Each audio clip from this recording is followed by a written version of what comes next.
वंदे मातरम की जो क्रोनोलॉजी है वो भी आप समझिए, जो असली क्रोनोलॉजी है। 1875 में महाकवि बंकिम चंद्र चट्टोपाध्याय ने इस गीत के पहले दो अंतरे लिखे, जो आज हमारे राष्ट्रगीत घोषित हुए हैं, मतलब जो घोषित हुए थे और जिसको हम आज अपना राष्ट्रगीत कहलाते हैं। ये पहले दो अंतरे लिखे 1882 में। 7 साल बाद उनका एक उपन्यास प्रकाशित हुआ, आनंद मठ। उस उपन्यास में यही कविता उन्होंने प्रकाशित की, लेकिन इसमें 4 अंतरे जोड़ दिए। 1896 में कांग्रेस के अधिवेशन में गुरुदेव रविंद्रनाथ टैगोर ने पहली बार ये गीत गाया। 1905 में बंगाल के विभाजन के खिलाफ आंदोलन के समय वंदे मातरम जनता की एकता की गुहार बनकर गली गली से उठा। गुरुदेव रविंद्रनाथ टैगोर जैसे महान स्वतंत्रता सेनानी इस गीत को खुद गाते हुए बंगाल की सड़कों पर उतरे। विद्यार्थियों से लेकर किसानों तक, व्यापारियों से लेकर वकीलों तक, हर कोई ये गीत गाने लगा। इस गीत की शक्ति को समझिए।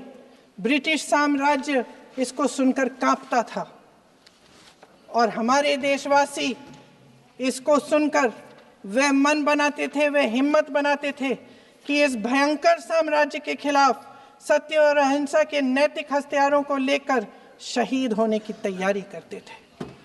ये गीत मातृभूमि के लिए मर मिटने की भावना को जगाता है। इस गीत की शक्ति ये है, इस गीत का हमारे देश से जुड़ाव ये है।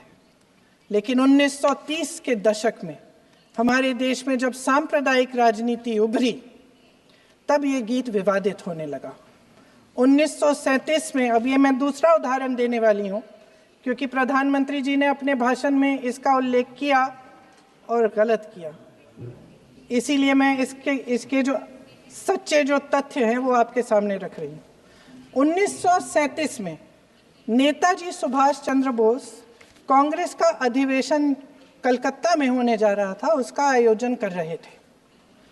तो जो मोदी जी ने पत्र सुनाया सदन में 20 अक्टूबर का, और कहा कि जवाहरलाल नेहरू जी ने नेताजी को ये चिट्ठी लिखी और ये कहा कि इस पर चर्चा होनी चाहिए। उससे पहले 3 दिन पहले नेताजी सुभाष चंद्र बोस ने पंडित जवाहरलाल नेहरू को एक चिट्ठी लिखी थी, जिसका जिक्र आपके प्रधानमंत्री ने नहीं किया। सुन लीजिए सुभाष चंद्र बोस जी ने क्या कहा, सुन लीजिए। My dear Jawahar, reference Vande Mataram. We shall have a talk in Calcutta and also discuss the question in the working committee if you bring it up there. I have written to Dr. Tagore to discuss this matter with you when you visit Santi Niketan. Please do not forget to have a talk with him when you visit Santi Niketan. ये 17 अक्टूबर को लिखी जाती है। 10 अक्टूबर को नेहरू जी इसका जवाब देते हैं और और 20 अक्टूबर को, हाँ ठीक है, 20 अक्टूबर को नेहरू जी इसका जवाब देते हैं। इस जवाब की एक पंक्ति प्रधानमंत्री जी ने सुनाई, बाकी पंक्तियां क्यों नहीं सुनाई? क्योंकि उनमें नेहरू जी क्या कह रहे हैं? There is no doubt that the present outcry against Vande Mataram is to a large extent a manufactured one by the communalists. Yeah. Whatever we do, we cannot pander to communalists' feelings, but to meet real grievances where they exist. I have decided now to reach Calcutta on the 25th morning. This will give me time to see Dr. Tagore as well as other friends. समझ रहे हैं आप? प्रधान चुप है तो समझ ही गए होंगे। फिर क्या होता है? फिर नेहरू जी कलकत्ता जाते हैं और गुरुदेव जी से मिलते हैं, और उसके अगले दिन गुरुदेव जी एक चिट्ठी लिखते हैं जिसमें वो लिखते हैं, अंग्रेजी में चिट्ठी है, उसका एक अंश मैं आपको हिंदी में बता देती हूँ, जिसमें गुरुदेव जी कहते हैं कि जो दो अंतरे हमेशा गाए जाते थे उनका महत्व इतना गहरा था कि उस हिस्से को कविता के शेष हिस्से तथा पुस्तक के उन अंशों से अलग करने में उन्हें कोई कठिनाई नहीं थी।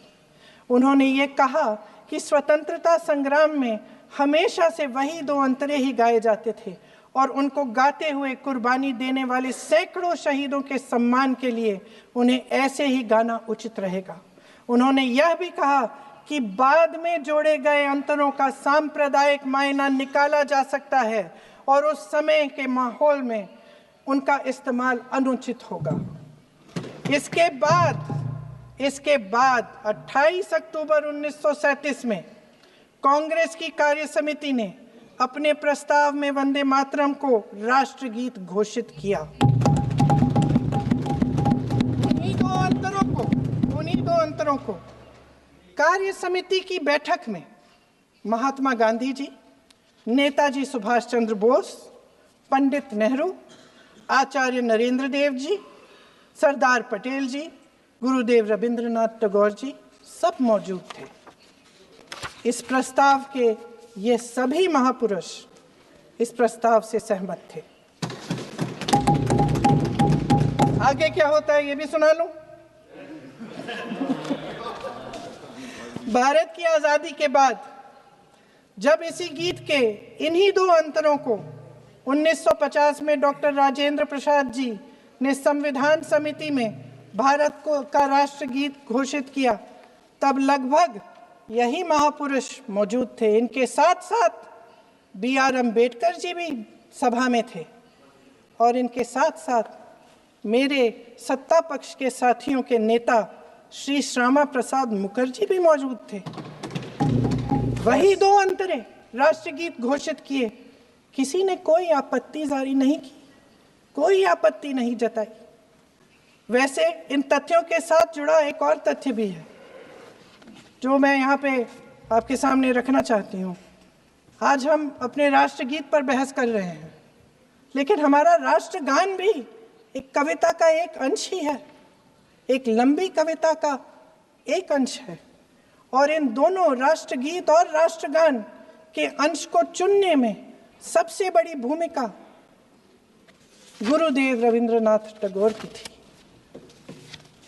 वंदे मातरम के स्वरूप पर सवाल उठाना, जिसे संविधान सभा ने स्वीकार किया, न सिर्फ उन महापुरुषों का अपमान करना है जिन्होंने अपने महान विवेक से ये निर्णय लिया, मगर एक संविधान विरोधी मंशा को भी उजागर करता है।